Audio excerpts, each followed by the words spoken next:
നമസ്കാരം. മനസ്സിന് സന്തോഷം നൽകുന്ന ശുഭപ്രതീക്ഷകൾ ഉണർത്തുന്ന കൊച്ചു കൊച്ചു വിശേഷങ്ങളുമായി ഒരിത്തിരി നേരം.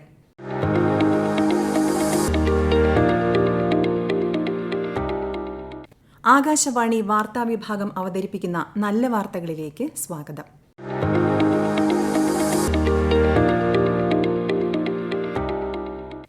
76 വയസ്സിൽ +1 പരീക്ഷ എഴുതി പഠിക്കാനുള്ള തന്റെ ആഗ്രഹം നിറവേറ്റുന്ന ശ്രീദേവി അമ്മയെക്കുറിച്ചാണ് നല്ല വാർത്തയിൽ ആദ്യം. മലപ്പുറം പാണ്ടിക്കാട് സ്വദേശിനി, പാലക്കാട് അലനല്ലൂരിൽ താമസം. കവിത എഴുതും, അത് ഈണമിട്ട് പാടുകയും ചെയ്യും. ഈ പ്രായത്തിലും തന്റെ പഠനം മറ്റുള്ളവർക്ക് മാതൃകയാവണമെന്നാണ് ശ്രീദേവി അമ്മ ആഗ്രഹിക്കുന്നത്. തന്റെ പഠന വിശേഷങ്ങളെക്കുറിച്ച് ശ്രീദേവി അമ്മ നല്ല വാർത്തയോട്. 1968 SSLC പാസ്സായി. പിന്നെ വിവാഹം കഴിഞ്ഞ് വന്ന് പിന്നെ അന്നത്തെ സിറ്റുവേഷനൊക്കെ ഭയങ്കര മോശമായിരുന്നു. നമ്മൾക്ക് പഠിക്കാനുള്ളൊരു മോഹം ഉണ്ടെങ്കിലും നമ്മൾ അങ്ങനെ ഒരു ദാരിദ്ര്യ കുടുംബത്തിലായിരുന്നു. എല്ലാരും പണിക്ക് പോവുക, അങ്ങനെ ഇരുന്നു. 2-3 മക്കളായി, പേരക്കുട്ടികൾക്കും കുട്ടികളായി. ഒരു ഷുഗർ, പ്രഷർ, കൊളസ്ട്രോൾ ഒന്നും ഈ നേരം വരെ ഇല്ല. അപ്പൊ അങ്ങനെ ഇരുന്നപ്പോഴാണ് നമ്മളിവിടെ മകന്റെ പോലെ തന്നെ ഒരു പാറപ്പുറത്ത് നാസറ പറയും, ഒരു ഫയർഫോഴ്സിലാണ് വർക്ക് ചെയ്യുന്നത്. രാഷ്ട്രപതിന്റെ അവാർഡൊക്കെ വാങ്ങിയ ആളാണ്. അപ്പൊ എന്നോട് ഇങ്ങനെ ചോദിക്കുന്ന +1 ഒന്ന് എഴുതിയാലോ ചോദിച്ചു. പിന്നെ ഇങ്ങനെ തോന്നി, എന്തുകൊണ്ട് എഴുതിക്കൂടാ? ഇംഗ്ലീഷ് വായിക്കാൻ അറിയും, മലയാളം വായിക്കാൻ അറിയും, ഹിന്ദി അത്യാവശ്യം വായിക്കാൻ അറിയും. അങ്ങനെയാണ് ഞാൻ ഈ ഫീൽഡിലേക്ക് വന്നത്. പിന്നിപ്പോ തൊട്ടടുത്ത് ഒരു കൃഷ്ണ സ്കൂളുണ്ട്, ഹൈസ്കൂളുണ്ട്. അവിടുത്തെ അധ്യാപികമാര് ഈ ഫസ്റ്റ് ഇയറിന്റെ ക്ലാസ്സിൽ തന്നെ 61 കുട്ടികളുണ്ട്. ഇപ്പൊ മാഷന്മാരെ പറയുകയാണെന്നുവെച്ചെങ്കിൽ ഒക്കെ എന്റെ മക്കളെ പ്രായമുള്ള അധ്യാപകരാണ്. പക്ഷെ എന്നാലും ക്ലാസ്സിൽ ചെന്ന അമ്മയ്ക്ക് എല്ലാവരും പിന്തുണയുണ്ട്. അതാണ് എന്റെ ജീവിതത്തിന്റെ ഒരു സന്തോഷം. മാഷന്മാര് പറയുന്ന കാര്യം ഞാൻ ഇമ്പോർട്ടന്റ് ആയത് ഞാൻ ടെസ്റ്റിൽ അടയാളപ്പെടുത്തും. അത് പണ്ടന്നെ ഉള്ള ഒരു ശൈലിയാണ്. എന്ത് കണ്ടാലും വായിക്കുക. പരീക്ഷയൊക്കെ കഴിഞ്ഞു, ജയിക്കണം. ഇത്ര വയസ്സായിട്ടുണ്ടെങ്കിലും പ്രായം പഠിത്തത്തിന് ഒരു തടസ്സമല്ല എന്നുള്ളത് തെളിയിക്കണം. അമ്മ ഈ മേഖല സക്സസ്ഫുൾ ആയിട്ട് തീർത്തിട്ടുള്ള മുന്നോട്ട് പോകണം. എന്ത് കാര്യം ചെയ്യുന്നതിനും ആദ്യം വേണ്ടത് അതിനുള്ള മനസ്സാണ്, അതിയായ ആഗ്രഹമാണ്. ശ്രീദേവി അമ്മയുടെ മനസ്സിലെ പഠിക്കാനുള്ള അതിയായ ആഗ്രഹമാണ് ഇവിടെ എത്തിച്ചിരിക്കുന്നത്. ഈ അമ്മയ്ക്ക് നല്ല വാർത്തയുടെ അഭിനന്ദനങ്ങൾ. ഒപ്പം തുടർന്ന് പഠിക്കാനാവട്ടെ എന്ന ആശംസകളും.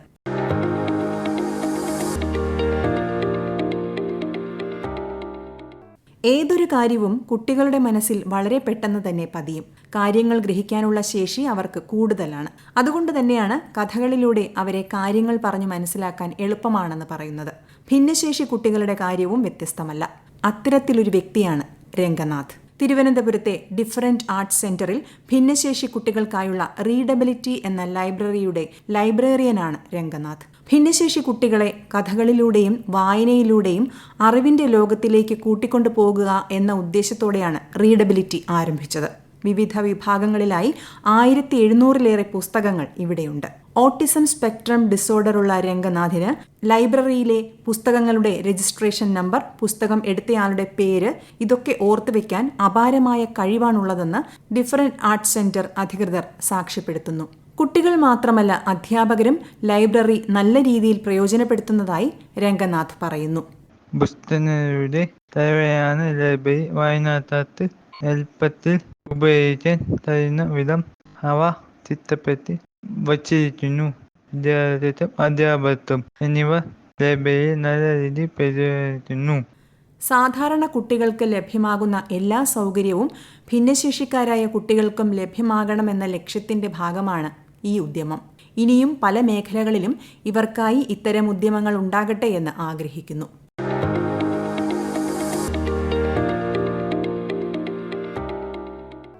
കേരളത്തിന്റെ സ്വന്തം കാർത്തുമ്പി കുടകളെക്കുറിച്ചാണ് ഇനി നല്ല വാർത്തയിൽ. മൻ കി ബാത്തിൽ പ്രധാനമന്ത്രി നരേന്ദ്രമോദി പരാമർശിച്ച അട്ടപ്പാടിയിലെ അമ്മമാർക്ക് സാന്ത്വനത്തിന്റെ തണലേകുന്ന കാർത്തുമ്പി കുടകളെക്കുറിച്ച്.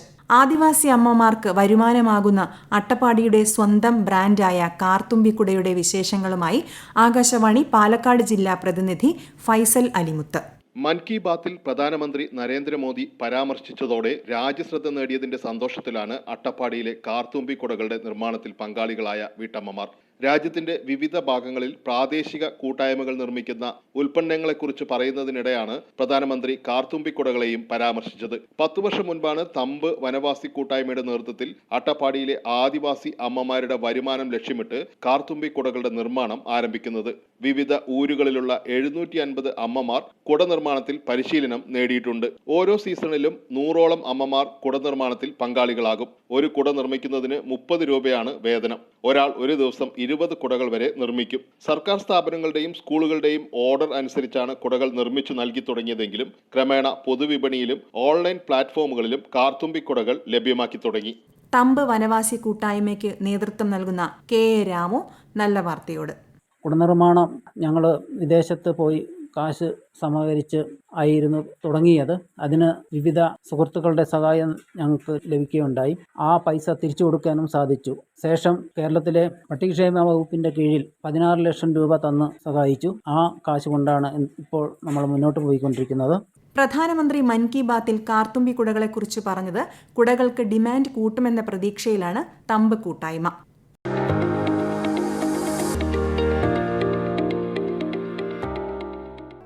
ഇന്നത്തെ കാലത്ത് ബിരുദമെങ്കിലും അടിസ്ഥാന യോഗ്യതയില്ലാത്ത ആരുമുണ്ടാവില്ല. എന്നാൽ ബിരുദ പഠനം സാധ്യമാകാതെ ഹൈസ്കൂൾ തലത്തിലും പ്രീ ഡിഗ്രി തലത്തിലും +2 തലത്തിലുമൊക്കെ പഠനം ഉപേക്ഷിക്കേണ്ടി വന്നവരുമുണ്ട്. ഇവർക്ക് സന്തോഷ വാർത്തയുമായി ഇതാ തിരുവനന്തപുരത്തെ കാട്ടാക്കട മണ്ഡലം. സമ്പൂർണ്ണ ബിരുദാനന്തര മണ്ഡലം എന്ന ലക്ഷ്യത്തോടെ ആരംഭിച്ച ഒപ്പം എന്ന പദ്ധതിയിലൂടെയാണ് ഇത് സാധ്യമാകുക. പ്രായപരിധിയില്ലാതെ ബിരുദവും ബിരുദാനന്തര ബിരുദവും നേടാൻ ഇതിലൂടെ അവസരമൊരുങ്ങുന്നു. ആദ്യഘട്ടത്തിൽ മാറനല്ലൂർ, കാട്ടാക്കട, വിളപ്പിൽ, പള്ളിച്ചൽ, വിളവൂർക്കൽ, മലയൻകീഴ് പഞ്ചായത്തുകളിലാണ് ഈ പദ്ധതി നടപ്പാക്കുന്നത്. ഒപ്പം എന്ന പദ്ധതിയുടെ വിശദാംശങ്ങൾ MLA IB സതീഷ് നല്ല വാർത്തയുമായി പങ്കുവയ്ക്കുന്നു. Indira Gandhi open university, Sreenarayana open university ഇവയുടെ പങ്കാളിത്തത്തോടെയാണ് പ്രവർത്തനങ്ങൾക്ക് തുടക്കം കുറിച്ചത്. 18 വയസ്സ് പൂർത്തിയായ പ്രീ ഡിഗ്രിയോ +2ഓ തത്തുല്യ പരീക്ഷകളോ പാസ്സായ എല്ലാവർക്കും പ്രായഭേദമന്യേ ഈ പദ്ധതിയുടെ ഭാഗമാകാം. 4 വർഷ ബിരുദ കോഴ്സിൽ പ്രവേശനം ലഭ്യമാകും. കാട്ടാക്കട മണ്ഡലത്തിലെ ക്രൈസ്റ്റ് കോളേജിലാണ് ഇന്ദിരാഗാന്ധി ഓപ്പൺ യൂണിവേഴ്സിറ്റിയുടെ പഠന കേന്ദ്രം. ആ പഠന കേന്ദ്രത്തിൽ എല്ലാ ആഴ്ചകളിലും നടക്കുന്ന ക്ലാസുകളിൽ പങ്കെടുക്കാനാവും. അതോടൊപ്പം ഓൺലൈനായും ബിരുദ കോഴ്സിൽ ചേർന്ന് പഠിക്കാം. കാട്ടാക്കട മണ്ഡലത്തിലെ തിരഞ്ഞെടുക്കപ്പെട്ട വായനശാലകളിൽ പഠന കൂട്ടായ്മകൾ വഴിയും പഠനം സാധ്യമാകുന്ന തരത്തിലാണ് ഈ പദ്ധതി വിഭാവനം ചെയ്തിരിക്കുന്നത്. പ്രീ ഡിഗ്രിയോ +2ഓ യോഗ്യത ഇല്ലാത്ത താഴ്ന്ന ക്ലാസ്സിലുള്ള പഠിതാക്കൾക്ക് സാക്ഷാ മിഷന്റെ സഹായത്തോടെ തുല്യതാ പരീക്ഷ വഴി പ്രീ ഡിഗ്രിക്ക് തുല്യമായ +2 തുല്യമായ യോഗ്യത ഉറപ്പുവരുത്തുകയും അവരെ കൂടി ഡിഗ്രി പ്രവേശനത്തിന് സജ്ജരാക്കുകയും ചെയ്യുക എന്നാണ് ഞങ്ങൾ ഉദ്ദേശിക്കുന്നത്. പദ്ധതി സംസ്ഥാനത്തുടനീളം വ്യാപിപ്പിക്കുന്നതിലൂടെ കേരളത്തിലെ ബിരുദമില്ലാത്ത എല്ലാവരെയും ബിരുദധാരികൾ ആക്കാനും അങ്ങനെ സമ്പൂർണ്ണ ബിരുദ പരിജ്ഞാനമുള്ള സംസ്ഥാനമായി നമുക്ക് മാറാനും സാധിക്കുമെന്ന് പ്രത്യാശിക്കാം.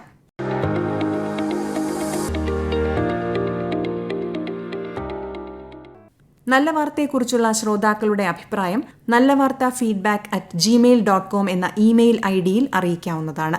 ശ്രോതാക്കളുടെ അഭിപ്രായങ്ങൾക്കായി ഞങ്ങൾ കാത്തിരിക്കും.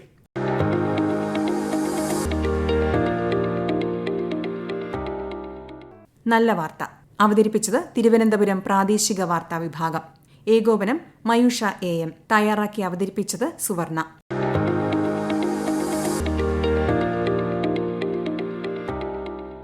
നല്ല വിശേഷങ്ങൾ നിറഞ്ഞ നല്ല നിമിഷങ്ങളുമായി ശ്രോതാക്കളിലേക്ക് അടുത്ത ശനിയാഴ്ച വൈകുന്നേരം 6:40 വീണ്ടും എത്താം. ശുഭാശംസകൾ നേരുന്നു.